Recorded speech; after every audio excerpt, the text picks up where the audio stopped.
एक महिला भक्त वृंदावन से बिहारी जी लेकर अपने घर आई और तभी बाहर से गोलू घर के अंदर आया और माँ से पूछता है कि माँ, यह कौन है? तो मैया ने बोला, ये भगवान हैं और ये ही हमारे मालिक हैं। अब तो घर में जब भी कोई नई चीज बनती तो सबसे पहले बिहारी जी को भोग लगता।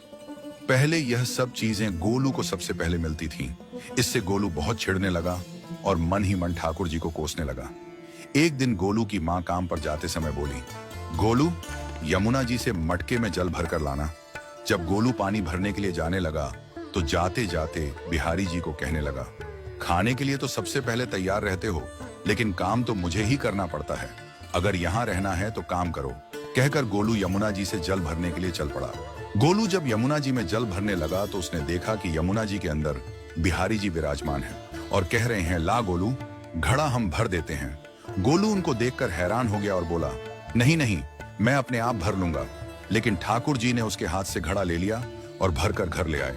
गोलू घर आकर डर रहा था कि अगर माँ को पता लगा कि मैंने ठाकुर जी से काम करवाया है तो आज मेरी पक्की पिटाई होगी। माँ ने घर आकर बिहारी जी को गीले कपड़ों में देखा तो एकदम से हैरान हो गई और कहने लगी कि गोलू, ये जरूर तेरी शरारत है, जरूर तूने ही इन पर जल डाला है। गोलू ने अपनी माँ को समझाने का बहुत प्रयास किया, लेकिन माँ ने उसको डांट कर चुप करा दिया और ठाकुर जी के भीगे हुए वस्त्रों को बदलने लगी। अगले दिन जब माँ ने गोलू को अनाज पिसवाने का काम दिया तो बिहारी जी फिर अनाज का कनस्तर ले आए और माँ को ठाकुर जी के वस्त्रों के ऊपर सूखा आटा पड़ा मिला। तो माँ ने फिर गोलू को डांटा कि तुझे पता नहीं कि ये हमारे भगवान हैं और तू भगवान के साथ शरारत करता है। आज तूने फिर इनके ऊपर आटा फेंका है।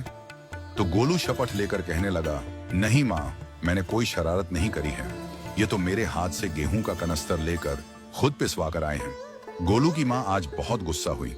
अगले दिन फिर माँ बोली, बेटा गोलू, आज तुम्हारे बाबा बाहर गांव से वापस लौट आएंगे। बस आज का ही काम है, तुम जंगल से थोड़ी लकड़ियां ले आना। गोलू फिर डर गया, कहीं ठाकुर जी फिर मेरे पीछे ना आ जाएं। गोलू ने माँ को बोला कि मैं चला तो जाऊंगा, लेकिन बिहारी जी को समझा लो, वो मेरे पीछे ना आए। उसकी माँ हंसकर बोली, हाँ हाँ समझा दूंगी, तुम जाओ तो सही। गोलू जल्दी जल्दी लकड़ियां लेने जंगल में चला गया और माँ काम पर चली गई।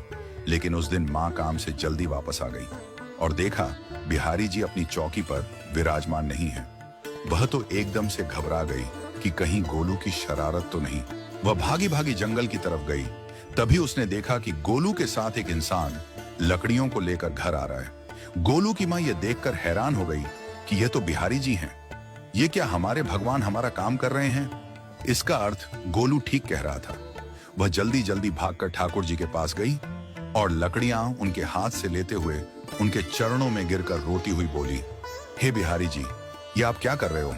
मुंह गरीब का काम क्यों कर रहे हो? ठाकुर जी मुस्कुराते हुए बोले, हमें तो तेरे बेटे पर बहुत प्यार आता है। सब लोग हमें भगवान समझते हैं, लेकिन एक तेरा बेटा ही था जो हमको अपना मानता था।